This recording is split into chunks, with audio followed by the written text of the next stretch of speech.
Lunch হোক বা dinner, একটু অন্যরকমভাবেই তৈরি করেছিলাম আজকের এই চিকেন কষা। আগে থেকেই চিকেনটা ধুয়ে রেখেছিলাম। এবার এর মধ্যে কিছু গুঁড়ো মশলা দিয়ে দেবো। 1 চামচ হলুদ গুঁড়ো, 1 চামচ ধনে গুঁড়ো, 1 চামচ গোলমরিচের গুঁড়ো, 1/2 চামচ মতো গরম মশলা গুঁড়ো। এবারে দিয়ে দিলাম একটা বড় সাইজের পেঁয়াজ, বাটি মতো টক দই আর 2 চামচ মতো টমেটো কেচাপ, আর দিয়ে দিলাম পরিমাণ মতো নুন। এবারে সব মশলাগুলোকে চিকেনের গায়ে বেশ ভালোভাবে মাখিয়ে নিয়ে 1/2 ঘন্টা মতো রেখে দেবো। হাতে যদি খুব বেশি সময় না থাকে তাহলে 1/2 ঘন্টা মতো না রেখে 5-10 মিনিট রেখে রান্না করে নিলেও। গ্যাসে কড়াই বসিয়ে দিয়েছি আর তার মধ্যে দিয়ে দিলাম বেশ খানিকটা তেল।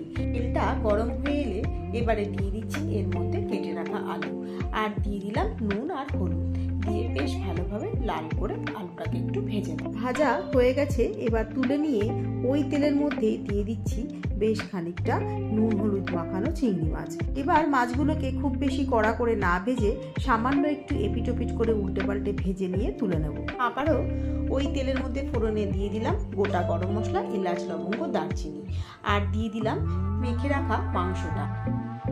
এবারে গ্যাসের ফ্লেমটা হাইতে দিয়ে 2 থেকে 3 মিনিট ভালোভাবে রান্না করতে হবে, যাতে মাংসের গায়ে থেকে খুব তাড়াতাড়ি জল ছেড়ে না বেরিয়ে আসতে পারে। এই সময় অনবরত মাংসটাকে নাড়াচাড়া করে রান্না করতে হবে, যাতে কড়াইয়ের নিচে লেগে না ধরে। চিকেনের গা থেকে বেশ সুন্দর তেল ছেড়ে বেরিয়ে এসেছে। এখন এর মধ্যে দিয়ে দিলাম কয়েক কোয়া রসুন আর কয়েকটা কাঁচা লঙ্কা। এবার আবারও 1-2 মিনিট রান্না করতে দেবো। এবারে দিয়ে দিচ্ছি এর মধ্যে ভেজে রাখা আলু আর চিংড়ি মাছটা দিয়ে আবারও 2 থেকে 3 মিনিট বেশ ভালোভাবে রান্না করতে হবে, যতক্ষণ চিংড়ি মাছ আর আলুর গায়ে মশলাগুলো বেশ ভালোভাবে ঢুকে যায়। মশলা আর চিকেনের গায়ে থেকে বেশ সুন্দর একটা গন্ধ বেরিয়ে এসছে, তেলটাও ছেড়ে দিয়েছে। এবার দিয়ে দিচ্ছি এর মধ্যে পরিমাণ মতো জল।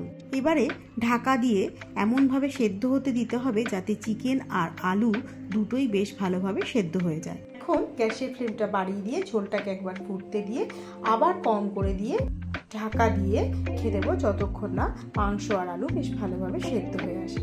এবার পাশের গ্যাসে আরেকটা কড়াই বসিয়ে দিয়েছি, তার মধ্যে দিয়ে দিলাম 1 চামচ মতো বাটার।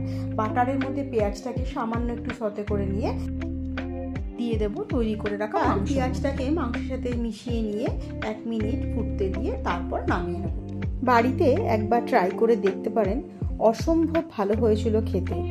আজকের এই চিকেনের রেসিপিটা আপনাদের কাছে কীরকম লাগলো জানাতে ভুলবেন না। যদি ভালো লেগে থাকে তাহলে লাইক, কমেন্ট, শেয়ার করে পাশে থাকা। আর উপর থেকে দিয়ে দিলাম বেশ খানিকটা ধনেপাতা। এটা পুরোপুরি অপশনাল, যদি না ইচ্ছে করে নাও ব্যবহার করতে পারেন। তবে এই পর্যন্তই। সবাই ভালো থাকবেন, সুস্থ থাকবেন।